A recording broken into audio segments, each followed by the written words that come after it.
Greetings, ladies and gentlemen. This is the Inept General, and we have finally had the reveal for the Thrones of Decay announcement trailer. So, without further ado, let's just dive into that, and we'll just have a quick look through it, and then we'll go through it step by step and see what units we can identify. Because we've had 3 Steam pages released for the announcement trailer, and neither of them have units information on them. We have some campaign details, which we'll go through a little bit later on. So let's see what we can spot in the trailer and take it from there.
Okay, let's take a look, ladies and gentlemen. The first thing we see here is Elspeth von Draken making an appearance, the defender of Nuln, the best user of Shaish in the Empire, the Winds of Death.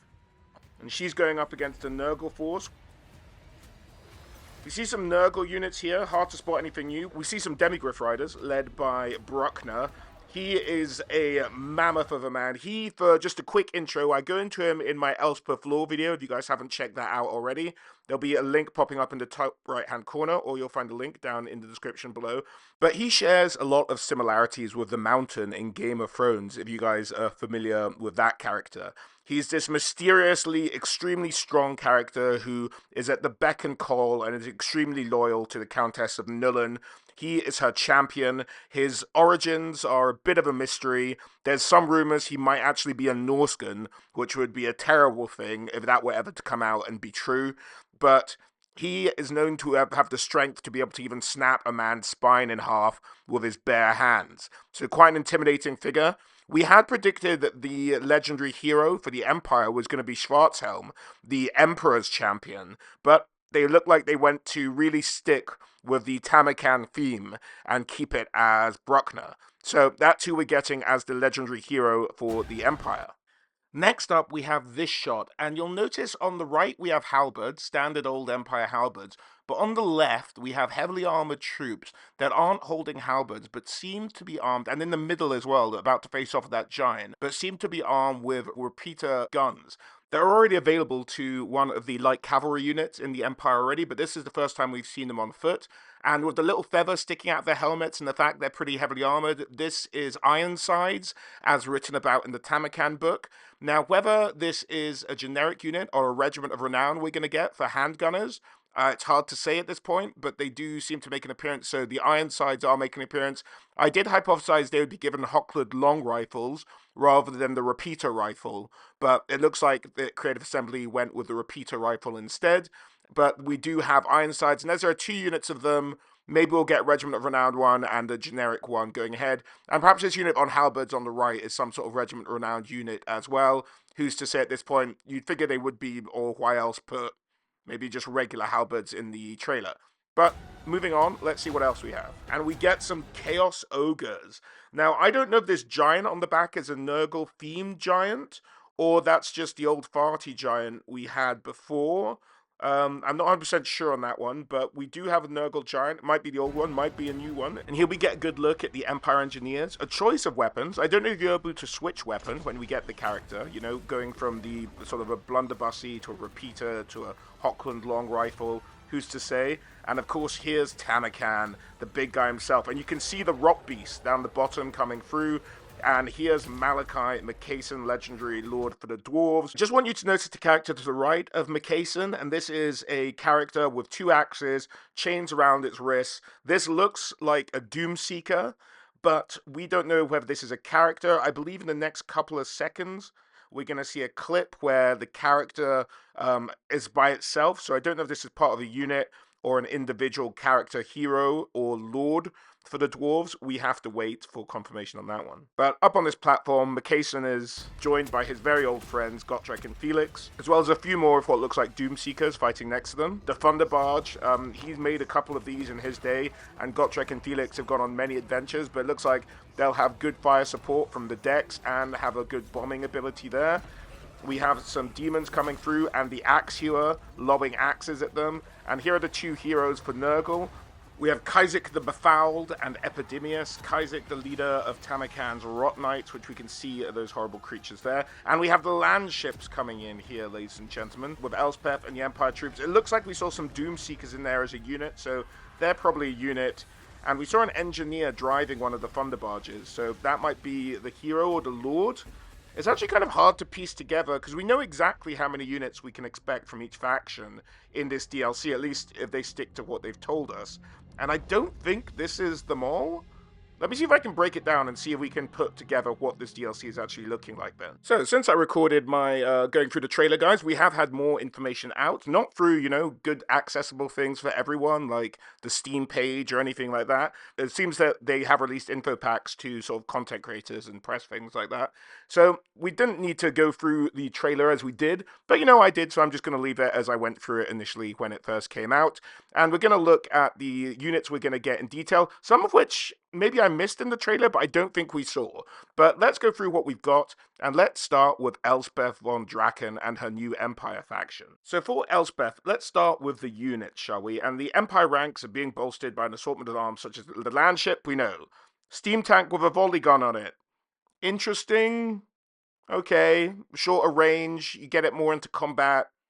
Interesting addition, a bit of a reskin. Okay, whatever. I guess they got it. I guess they got that mechanic working with the Chaos Trains. They just reused that to make Steam Tank a little bit more interesting. I'm guessing that's their thinking on that one. The Newland Ironsiders we saw in the trailer. The Hochland Long Rifles we didn't see, but, you know, we did suspect they were going to be on the list. They were in the predictions. The Knights of the Black Rose, unless they were the Demigryph Knights that are being led by Bruckner, then those might be them. Master Engineer as the Lord. Wow. Engineer as the hero. That is surprising. Okay. That means, and Bruckner we know is a legendary hero. So they still don't have Lord Magicians. Maybe they're saving them for the final one? That'd be, and then we didn't see the Celestial Hurricanum either, so they'll be saving it for that as well.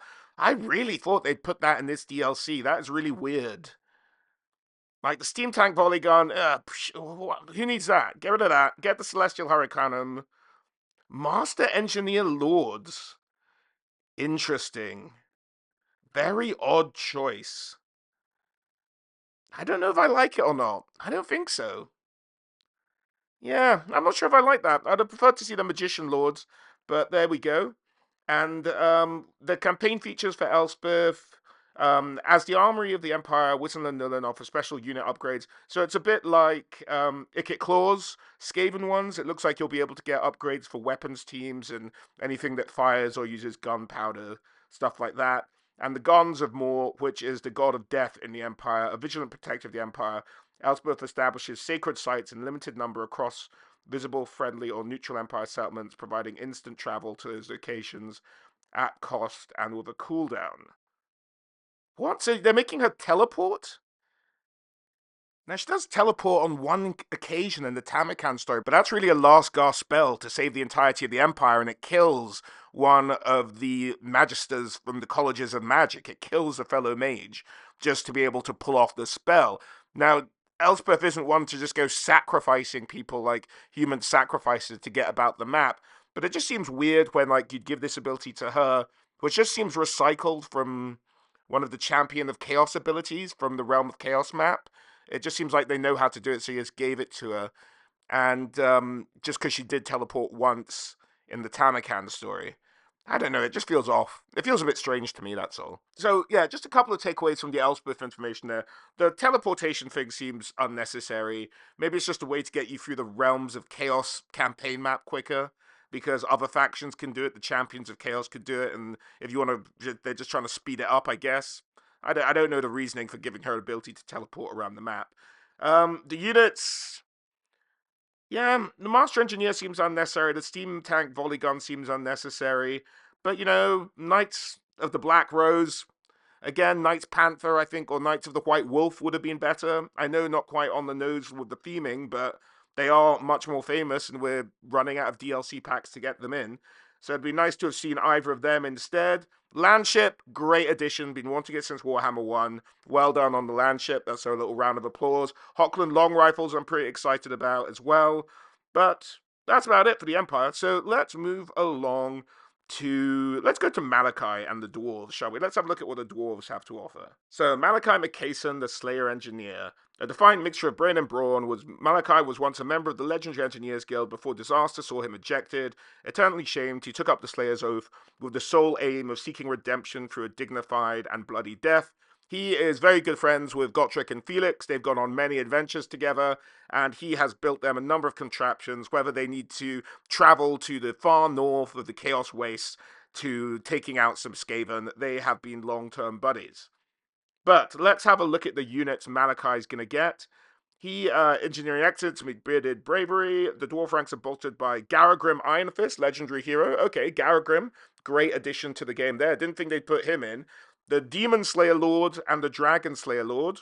Interesting, interesting. I did not think we'd get both of those. Happy to see them both in. Very much a thematic Slayer pack.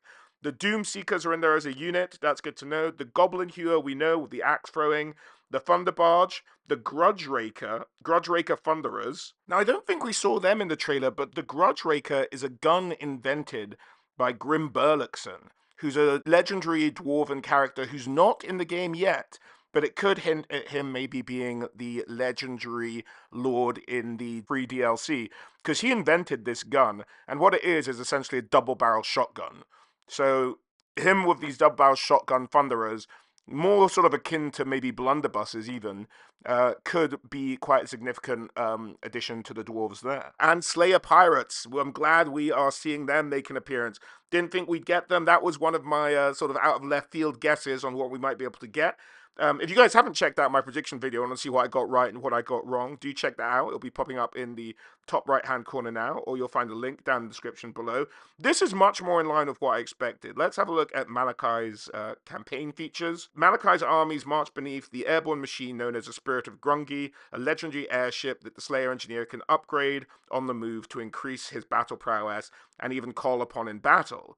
Malachi's adventures as he seeks the glorious doom that all Slayers desire. Malachi McCason uses his deadly exploits to test and improve his latest engineering innovations in the most perilous battles he can instigate. Don't know what that means in terms of a campaign feature. He goes into battle. That seems a bit of a bizarre way to describe it. It might be that the more the odds are stacked against you, you maybe get more doom points or something like that to end the campaign. That's all I can think of. Otherwise, that sentence is just not incomprehensible, just he goes to battle. That's not, I wouldn't call that a campaign feature, I'd call that a basic game feature. But the Spirit of Grungy sounds interesting. This looks like it's going to be the Vampire Coast mechanic, where they can build ships on the march, but his ship will be able to go over land and sea. It's an airship. And that could be a really cool little innovation. I can't wait to see what that looks like. Hopefully, that's what I'm thinking it is, and he'll be able to upgrade the airship to upgrade his armies on the go. That sounds really fascinating. I wonder if he will be a Horde faction. That seems like what he might be. Maybe he can take over settlements. I don't know. We'll have to wait and see. but maybe a possible Horde faction with the ship mechanic from the Vampire Coast.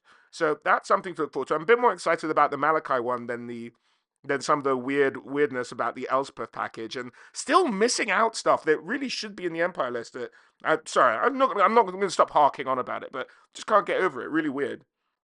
And moving on to the main man himself, the man who is the inspiration behind the whole DLC package, and that is Tamakan. Now, for Tamakan and Nurgle, what units are we going to get? The bloated ranks of Nurgle ooze strength with the addition of units such as Kizik the Befouled, we saw him in the trailer, and as we predicted, Chaos Lord of Nurgle for, a melee lord, and Chaos Sorcerer for the hero. We're expecting that one. Plague Ogres, didn't think they'd go that specific on the Ogres. The Plague Ogres we thought were going to be Chaos Undivided. We thought they might be free LC Ogres in terms of Chaos Ogres. We didn't get to see that. The one thing we didn't see in this, maybe it'll be in a free LC, I don't know, is the Siege Giants.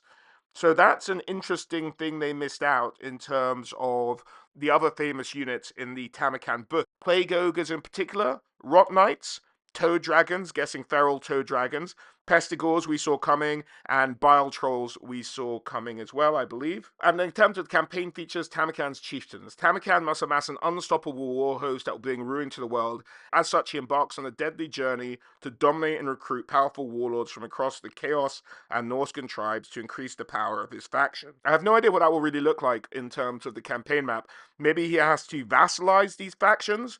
We'll have to wait and see for a bit more clarification on that. But, ladies and gentlemen, that's all three of the factions. We have a better idea of what we can expect going forward from this Tamakan DLC, the Thrones of Decay. And yeah, in terms of predictions, we got a few things right and a few things wrong. I think we got the most stuff wrong in the Empire. Really didn't see us getting sidelined by the Magic Lords not being the Legendary Lords. They could still make an appearance in free DLC. And on that point, we do have some information on the free DLC stuff. They have said there's an assortment of fiendish free content arriving alongside Thrones of Decay in patch 5.0, which contains an assortment of free content, quality of life improvements, and bug fixes. These include a yet-to-be-revealed Legendary Lord, and with the guns, it might be Grim Burluxon still. We could still see him in the game. A hero unit, but we know who that is. We think that's Epidemius, right? Well, we've seen him in the trailer. So either Epidemius is the Lord or the hero. Either way, Grim Burluxon might be the other one, whichever way that works out. A new campaign feature in the form of the Nemesis Crown, and campaign updates for the Empire, Dwarves, and Nurgle. So, you never know, there might be a couple of new things coming along the way with the free content. We'll have to wait and see on that one. In terms of another thing I just want to point out, I'm wondering what your guys' thoughts are on the looks of these characters. Malachi, I think, looks great. Tamakan's jaw should be a bit messed up because he has had a big maggot crawl into his mouth and down his gut. So that's okay from Tamakan. Elspeth, don't like the war paint thing. I think that's a bit weird. Probably the one I least like is the Elspeth model. She's meant to be a bit more, I think, gracious. And, yeah, I don't know. It's not my favorite. But Malachi, I think, it looks the best of the three that Games Workshop done. And I rarely criticize their concept art approach. Yeah, I don't really like the sort of war paint on Elspeth very much. But let me know what you guys think in the comments. That's about it for the Thrones of Decay DLC. I hope that gives you guys a better idea of what we might expect. And with this DLC, the pricing has changed, so pick the faction you like the most or get it all at the same time. Up to you guys. If you like the video, do drop a like, and if you can, subscribe or join. And as always, thank you for watching, and I hope to catch you all on the next one. Alright guys, bye.